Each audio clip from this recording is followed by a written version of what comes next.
season 2. Season 2. We made it through season 1. Oh my gosh, that was fun. It was really fun. Yeah. And now we get to do it all over again with all of you. Yes, we do. And we're so excited to be with you today. This is the Why So Curious podcast. I'm Liz. And I'm Lisa. And we cannot wait to begin our next set of conversations with you. Yeah. So season 2, we are going to really focus on relationships. Yes. Brianna and I talked about it in season 1 a little bit, where on What the F Wednesday, I was like, why the fried chicken do we not talk about relationship development in school? Why are we not teaching, how relationships develop, how to avoid bad relationships, all of that stuff? Because relationships are a part of everything we do, and it's the last thing we educate ourselves on. Right. And so we're going to really focus on that for this season. So Sophie's going to join us because she wants to be in this relationship. She wants to communicate with you all her anxieties or whatever it is that she's got going on. But so today we're just going to start with the basics. And this is something that I'm passionate about. Like, you know me, this is my thing. This is my thing. Relationships are like what I am most passionate about, because I think we landed the plane last time on the most powerful healing begins when you are in healthy relationships. So some of you might not ever really experienced something that you would refer to as a healthy relationship. You and I have both been in really destructive relationships, but where we have found healing and started thriving was when we understood good, solid, healthy relationships to be in, right? So I think what would be fun to do is just like, how do you define relationships? Like, what's your definition? I love that we're talking about this today. A real life scenario that happened at my job yesterday was, as we all know, this is the week of International Women, and we're celebrating that at work. And so a gentleman who is wanting to be more of an ally, who's on my team, reached out and said, how can I be in better relationship with you? And it was a very powerful conversation. There may have been some tears shed on both sides, but that is the very question: how to be in relationship with someone. We often hear the word relationship and we immediately go to an intimate partner as a relationship. Right. But the truth of the matter is that every single person we interact with, even in that brief moment, you're having a relationship with them. Yeah. It could be an interview where you're getting to know somebody for the first time. It may be your partner, your child, a friend. We are all in relationship with one another. And how to set up those healthy boundaries around the type of relationship you want to have with someone. Yeah. Again, like you said, there's no book about this. It's much like raising our children. I can't read a book, go to page 57 and know what to do. Right. Instead, through conversation, through development, and through time, and understanding what feels right and good to us and what does not, we start to really build that foundation of what is relationship. But I know, Lisa, you have an amazing way of describing relationships that I absolutely love. So can we ask you to go ahead and share that with all of us today? Yeah. So, I want to bring up a word before we go into that, because you brought up the word intimate. So I want to, what do you think the definition of intimacy is? This is a good one, because again, we talked about this in our conversation at work yesterday. Intimacy, unfortunately, has a very negative, oh yes, Sophie. Intimacy can have a very negative connotation around it, but an intimate relationship can also be something that is held between two friends, because it is a closeness. Right. We've gone beyond the hi relationship, and now we're the how are you relationship. Right. This is an intimate relationship without having any kind of sexual connotation around it. Right. But it's intimate because of the level that we've brought each other in together. Right. That's how I look at it. Yeah, and you're so right. And it's so funny, because that's the same thing that happens with kids. For whatever reason, the word intimate somehow has been talked about as sexual. Right. And it's so much fun. I love it when I'm in front of a whole bunch of kids and they're all sitting next to each other in an auditorium, and I'll pick out a couple of people that are sitting next to each other, and I'm asking them to define intimacy, and they really can't. And then I say, well, you guys are being intimate with each other right now. And then they look at each other and they go like this. And I'm like, wait. That's because you don't know the definition. That's because you have an understanding of the definition that isn't accurate or isn't complete, because there are different levels of intimacy. And so we're going to unpack all of that when it comes to like how we're going to develop this understanding of how to build a friendship cake.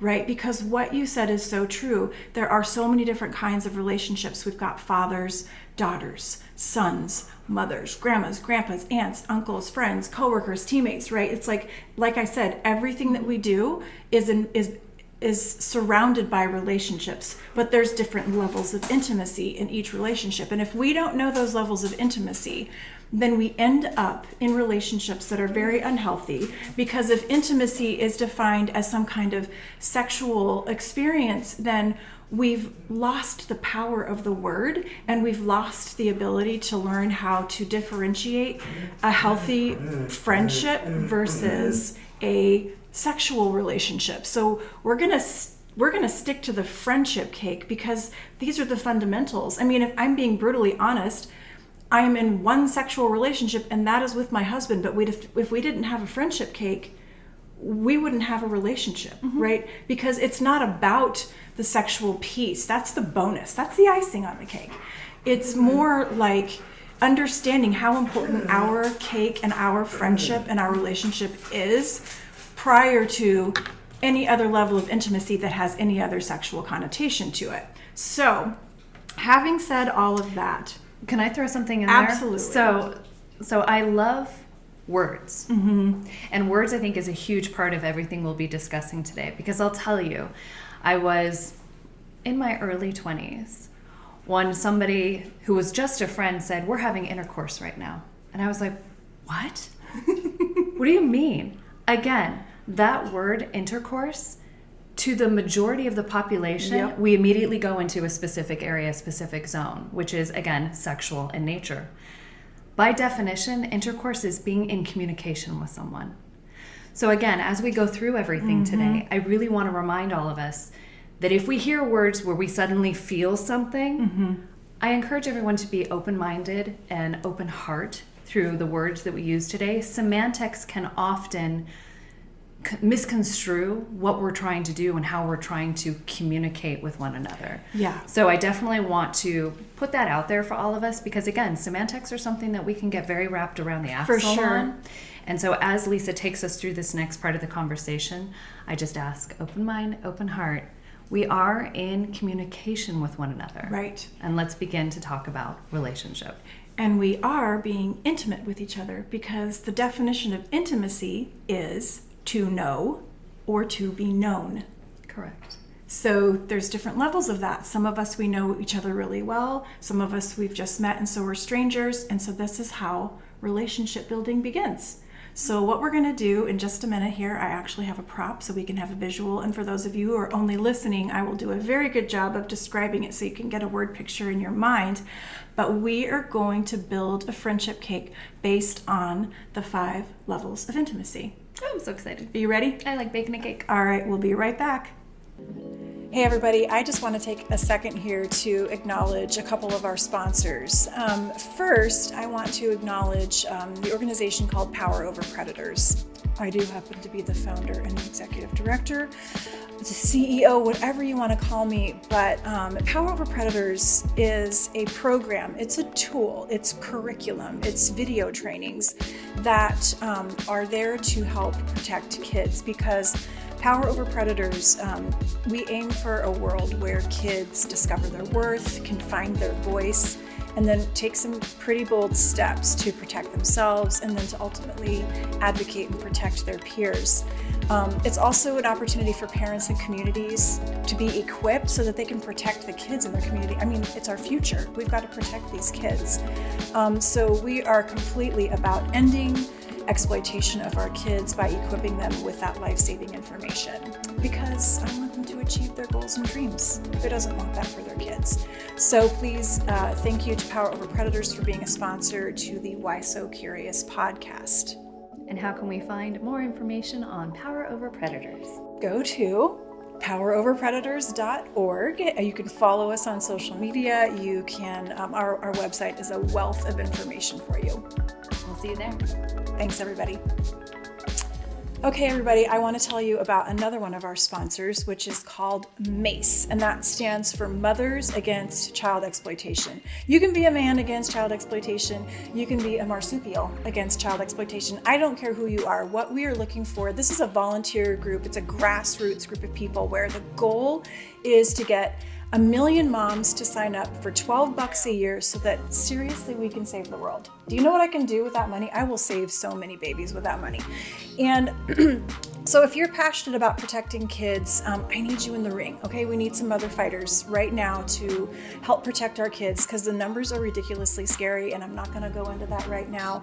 But I just wanna say thank you to MACE for being a sponsor to the Why So Curious podcast. So if you're curious how to join and become a mother fighter like Liz and I, just head to poweroverpredators.org, hit the MACE link, and all the information that you need is right there.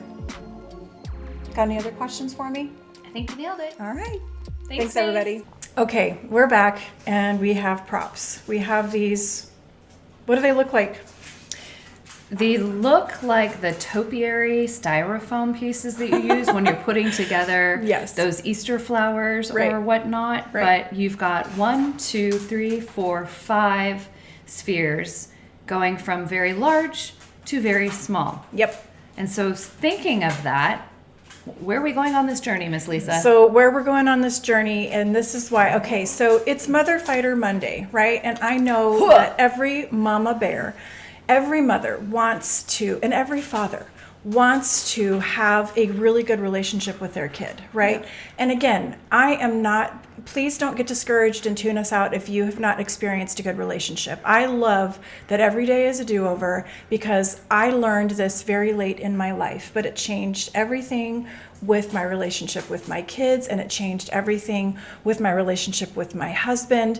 And it's been so helpful for me to recognize when I am in a relationship that I thought was at one level, but I realized due to some things that had happened or, events, that I was actually at a different level, and I needed to give myself permission to name that level of relationship that I was in so that I could have my boundaries, right? So that I didn't let people pile too much on me that I wasn't able to carry. So relationships are a lot. They're a lot of work. It's a lot of work. Right? And so, but again, because cake is fun, it's a really good analogy, and it's really simple, and it's a really simple thing to teach to your kids. And again, when we're talking about friendship, there's no scary words here, right? There's no words that people are afraid of using. It's like, oh, I can't teach my kid that.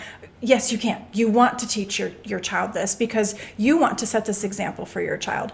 And I think the other thing that I want to remind us all as people who love kids, our kids learn from our behavior. So if we are not able to set an example of what it looks like to be in healthy relationships, it becomes their normal too, and it becomes all that they know. Yep. And it really does make a difference. And then, for my boys, I just remember my oldest son saying that he remembers seeing the change in me when I understood how relationships developed. And then the fact that, they didn't have to go through witnessing me be in a whole bunch of bad relationships again before I found the good one. So I'm just so thankful that I learned it when I did. And the whole cake analogy was just something that popped into my mind one day when I was thinking about how can I teach kids and take away the fear of talking about this from people so that this can be just a really fun, common place to do it. I highly recommend baking a cake with your kiddos and then letting them see the process and understand why following instructions is so important. And I think, again, it's like a lot of us, like, I don't know if you feel the same way I do, but like, don't tell me what to do. But will pop into my head, I don't like rules, that means you're trying to control me. Well, okay, remember we talked about words being really powerful and having a meaning behind them. If you look at rules as a set of instructions that are there to help you get where you need to go, that's so important. Yeah. If I'm like, Liz, build me the best cake I've ever had because your life depends upon it, figure it out. Yeah, it's not going to go so well. It's not going to go so well. And that's what we're seeing. We are expecting our kids to figure this out. Some of us have been left to figure it out. And it's been an all-out disaster. Yeah. You know, so if you're curious as to why relationships are so hard and why so many relationships are disastrous and can do so much harm, it's because you've been left to figure it out on your own. So let's pretend that we have a little ingredient card here and we're going to build our friendship cake. Let's do it. All right. So obviously when it comes to a foundation, you got to start with a foundation, right? So when you're looking at the foundation, it would be pretty obvious that you would choose the biggest one. Mm-hmm. Why do we choose the biggest one? Because it can best support everything that needs to sit on top of it. Exactly, right? So we're talking about intimacy, right? The levels of intimacy, to know or to be known. So this is level 1, intimacy level 1. These are people that are strangers in your life, which is why it's kind of a big round sphere. It's where everything starts. It's the foundation of relationships, right? And so it's called the lowest level of intimacy because this is somebody that you don't know. You just know of, right? Like, consider the classroom, consider the grocery store, consider wherever you're at. I mean, you can be in huge crowds, but everybody's a stranger, right? Exactly. You wouldn't say that these are people that you know well. And so, but that's where we all start. And again, it's like stranger danger is one thing, but it's really important to be aware of who the strangers are in your life. Mm-hmm. Because if you don't know somebody, then this is where you want to stay in your relationship with them, right? I love the first time when you told this story mm-hmm. and you explained how to build a friendship cake. You talked about social media mm-hmm. with our young ones and not so young ones. We often will put ourselves out there into the world, very vulnerable in doing so. And then all of a sudden we have all these people giving us comments and yep. giving us attention. Right. But when we think of our friendship cake and our foundational level, those folks are here. Yeah. They don't deserve yet what's in here. Right. And Lisa's going to walk us through that. But I loved how easily you were able to relate to your audience mm-hmm. that those are the type of relationships that can kind of mess with our minds. Yep. But they shouldn't, because they are strangers. Right. They are strangers, but it's also important to remember that our kids are longing for relationships. Yeah. Which, like, we all are, and we are longing to be loved, we are longing to be known, but when we put it out there to a whole bunch of strangers, where we're actually going is we're actually starting here. We're putting ourselves, our hearts out there first to a bunch of people that we don't know. Mm-hmm. And we're hoping, just imagine how this is going to turn out. Yeah, the physicality of that is so powerful just to look at. Yeah. It's squashing. Right. It's suffocating. Yep. It's damaging. Yep. And the visual, I mean, all we need is the visual to really sit there and say, I'm not comfortable with that. That's not the way that I want to build my cake. Right. And so for those of you who aren't able to watch and you're just listening right now, we have the very small top of a 5-tier cake where we're starting at, which is our deepest part of who we are, being placed under the base of the cake, the foundation being put on top. Even if you do it in the analogy of a house. Right? Yep. If it's in a house, you don't start with the roof, but we're starting with the roof when we're going out online and we're looking for connection and we're looking for love, and then somebody's trying to put the foundation on top of that and it just doesn't work. Everything's falling apart. It squashes it. The house falls apart. So we're going to start with the lowest level of intimacy right there. Level number 1, lowest level of intimacy. Okay, so the second layer of our cake is called the low. We're just going to keep it simple. We have lowest, we have low. So the low level of intimacy, if I can reach over, or you've got this. There we go. Right there. So the lowest level of intimacy is strangers. The low level of intimacy, the second layer of our cake, is somebody that you would consider an acquaintance. So how many acquaintances do you have in your world? A lot. A lot. A lot. I mean, again, if I just think of my job at work, right. I might be in a meeting with 40 people, but I only know 3 of those people. Yeah. Those are all acquaintances that I work with. Right. Yeah. And so when it comes to an acquaintance, are these people that you even feel comfortable in sharing your personal opinions with? Not necessarily, no. Right. Because it's still a pretty vulnerable place to be, and you don't know enough about this person as to whether or not you can trust them with some, just even opinions mean a lot to us as individuals, and we all have differing opinions. But again, think about how reversed it is on social media. Right. It's like you are throwing your opinions out for the world to do whatever they want to do with it.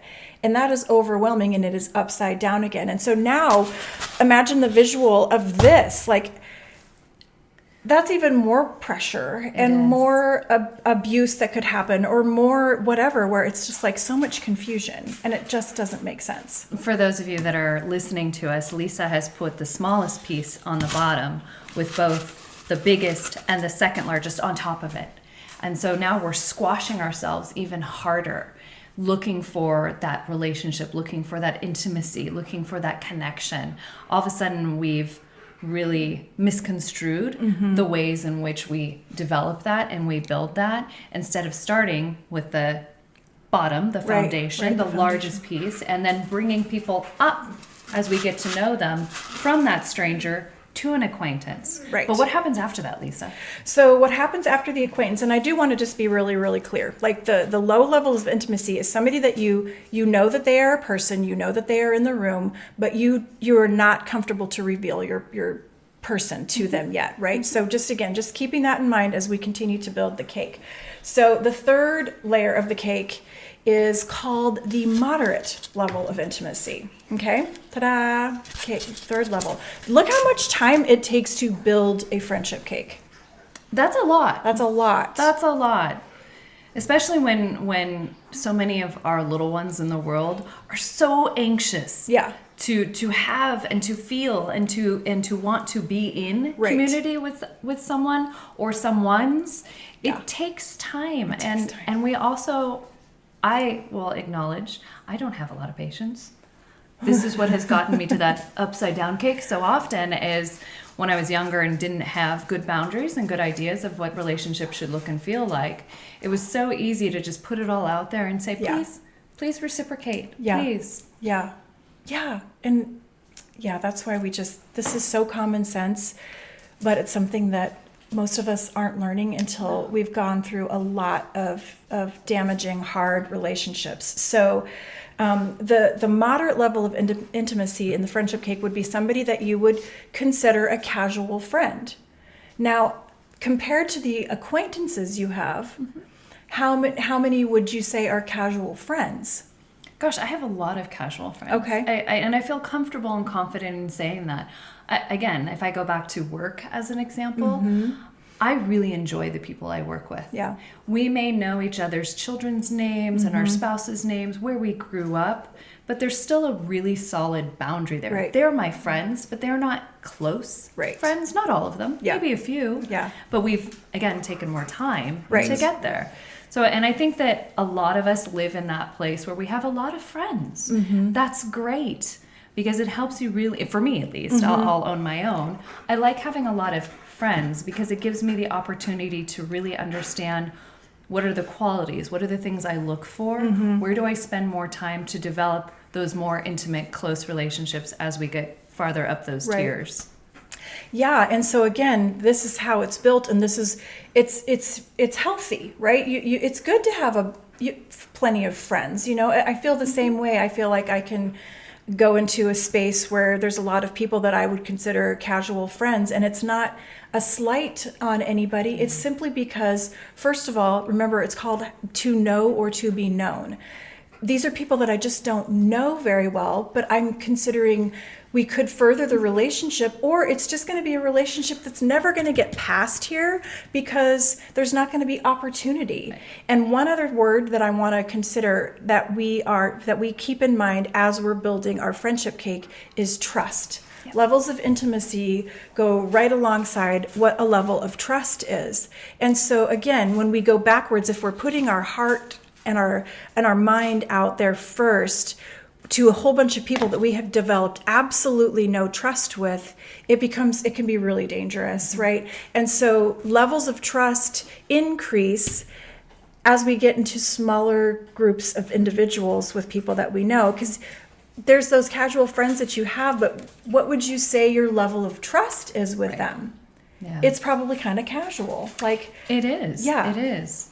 And I really like focusing on this area of the cake, because I do feel that for the majority of us, this is where we have the most confusion in relationship. Because, again, I'll use myself as an example. When I was younger and I didn't have those boundaries, I would trust so much. Yeah. And I would think that because I trusted you, well, obviously you trust me too, right? Right. No, unfortunately, this I feel is the area where our littles are the most vulnerable, because if they feel any kind of connection, they tend to give their all. Yes. And they put that smallest piece right there. Right. When on the other side, that other person is like, well, yeah, we play on Tuesday, our Barbies. Right. And all of a sudden there's a disconnect as to how close they really are. Right.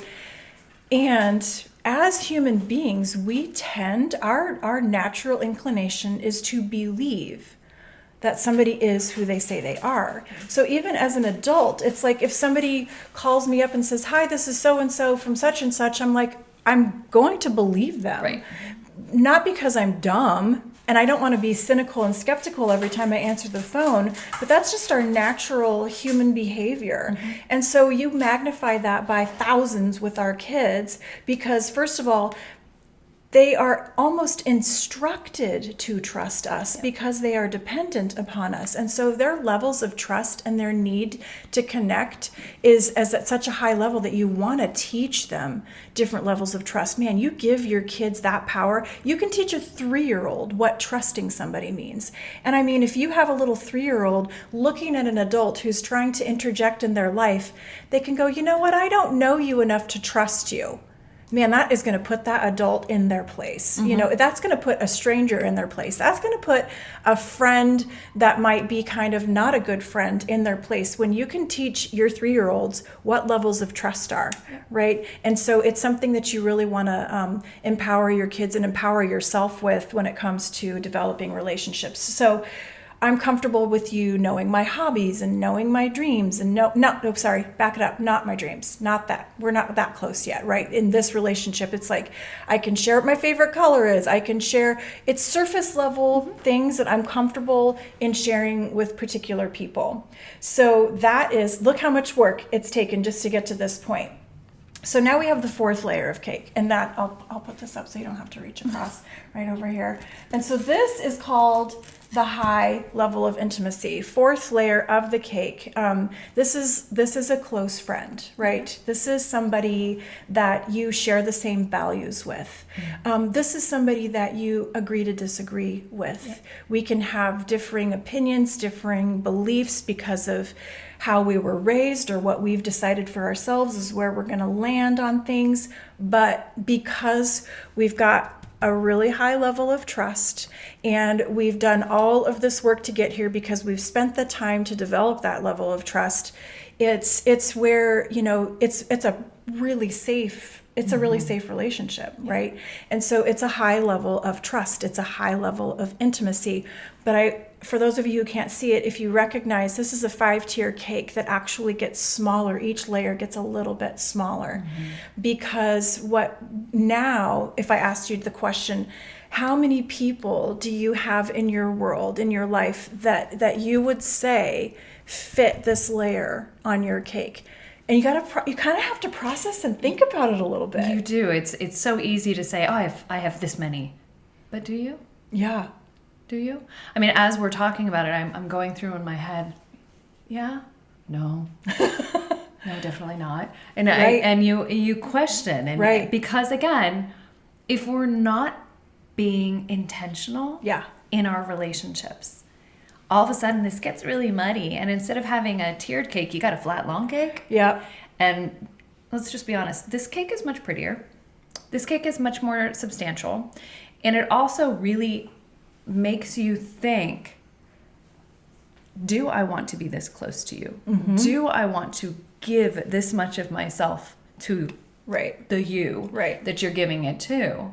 And so when you go from level 1 to 2 to 3 to 4, that number is much smaller for me than I would think it would be. I do look at myself as being a little bit of that social butterfly. Mm-hmm. But how many people am I really close to? Right. I can count that on one hand, Yeah. right? Yeah. And I do want to say I am excluding my family from this Right. for the purpose of our discussion today, is really thinking about my outside influence. I can count that number on one hand. But you know what's true, too, is sometimes family. Sometimes family is down here, right here. on the last, or I guess it's the first tier, The first year. which is the stranger danger tier. Yeah, the Absolutely. stranger. And I, again, it's like I want to give people the opportunity to realize that you have the absolute power to name that relationship with that family member if that's where they need to be. Because, Absolutely. you know, like if we go back to some of the stories that you and I have shared, I mean, with some people, there's no relationship. There's no There's relationship. nothing. They are a complete stranger.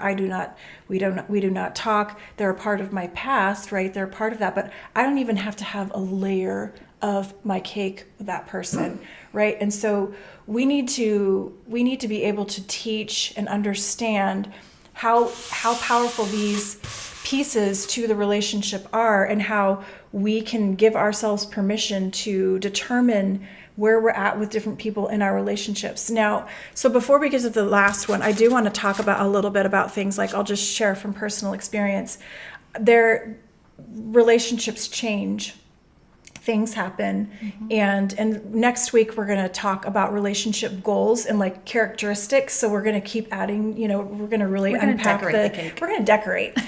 Yeah. And then, but like, I would say that like there are people in my life that I was here with, right? We had this, they knew a lot, and something happened, and, you know, either a situation came up where trust was questioned.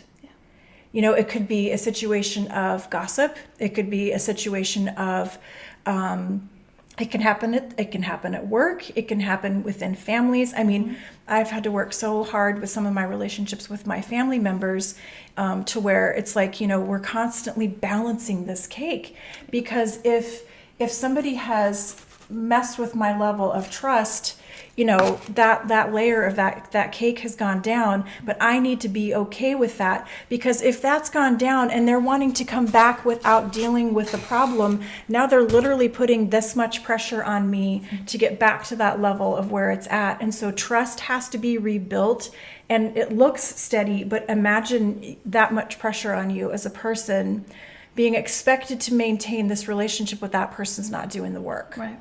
And I'm guilty of it too. I'm definitely guilty of having said or done something. It could be with my kids, or it could have been with a friend. And if I don't know that I have shaken the foundation of the trust conversation, then I don't know, and I can't own it. Yeah. And so that's how important relationships are. And Sophie's telling me right now that she's expecting a lot more of me than I'm giving her. So exactly. So we are to the teeny tiny portion of the cake. That's the best part. It is the best part. These are those relationships where, you know, the fifth layer of the cake. This is the highest level of intimacy. Okay? So, who would you describe in your world shares that level of intimacy with you? My partner. Okay. Jeff is my highest level of intimacy, and has intentionally been given the gift of the highest level of my intimacy. And he's in a place that no one else has. It's very, the kind of relationship that I have with my partner is very different than I have with my child. Cameron and I have a very intimate relationship as well, but it is not the same. And it's one of the things that I think we as as concerned adults, we really need to be able to say that we have different kinds of intimate relationships. Yep.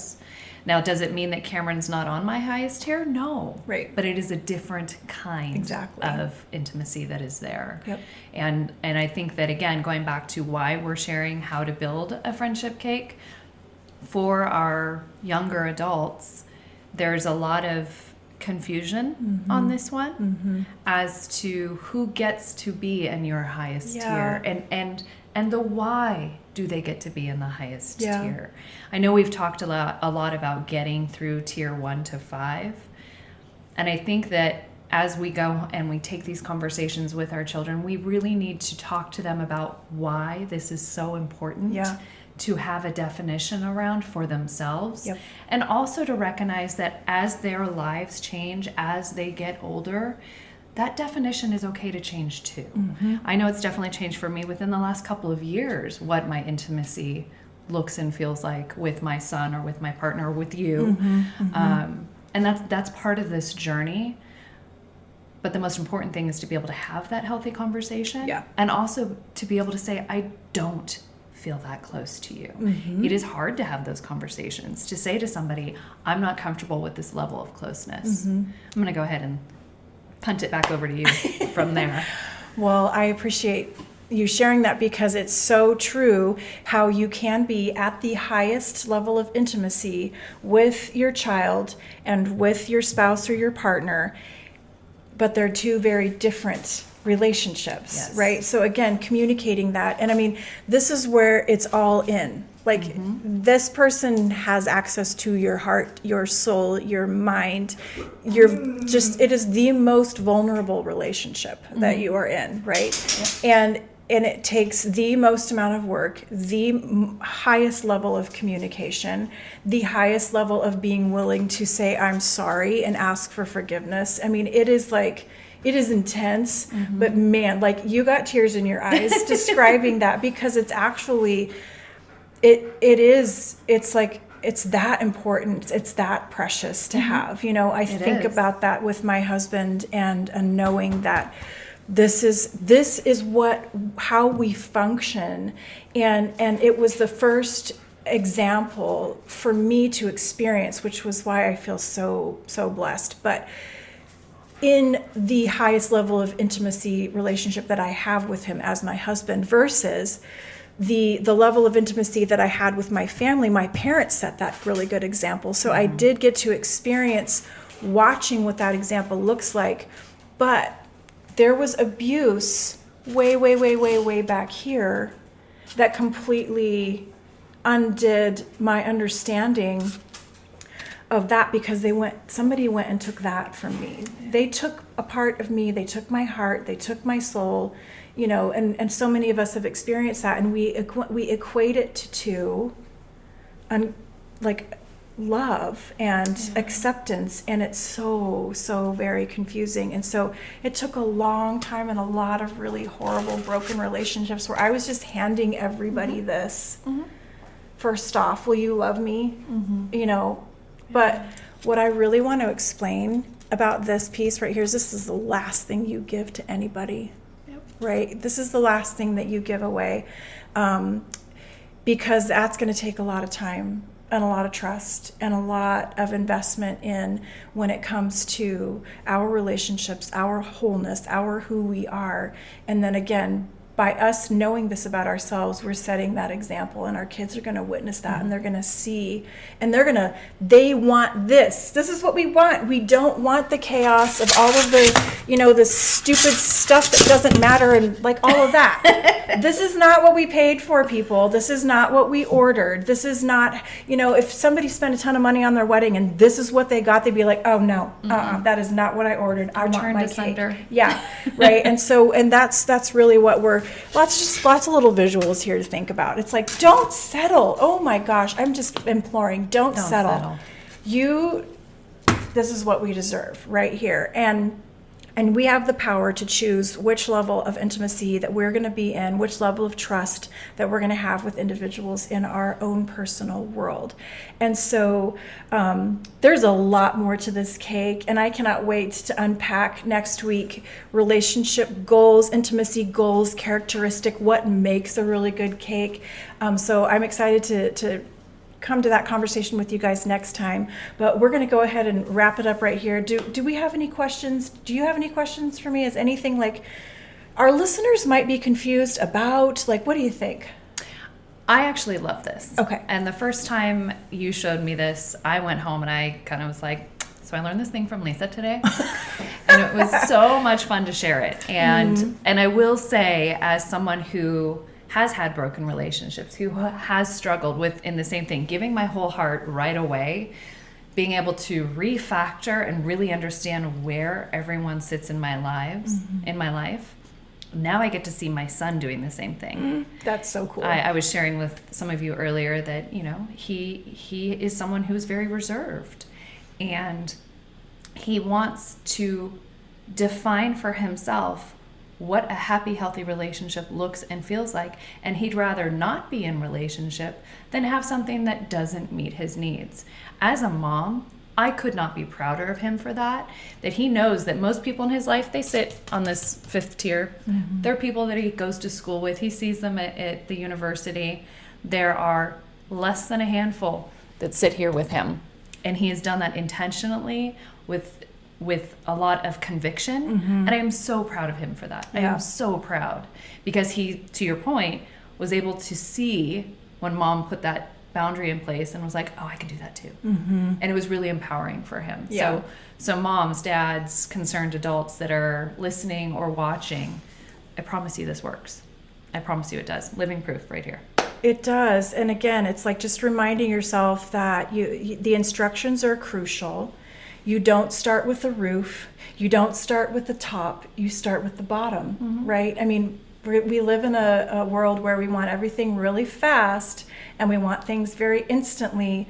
But what we know is that stuff doesn't last. It's not real, and it can't have trust to it. Okay, I shouldn't say it's not real. It feels real. It feels real. And things can happen really, really fast. But the train wreck behind you is not what we're after. We're after like staying on that track, developing good relationships, being in a safe space with people, being able to fight and make up, right? I mean, that's a lot of times we just fight and we break up. What about fighting and making up, right? Like, breaking up can sometimes absolutely be a necessity if it's an abusive relationship, but if something happened between you and I know that what we would do is, instead of breaking up, we would do what it would take to make up, so that we could keep our cake where our cake is at. Absolutely.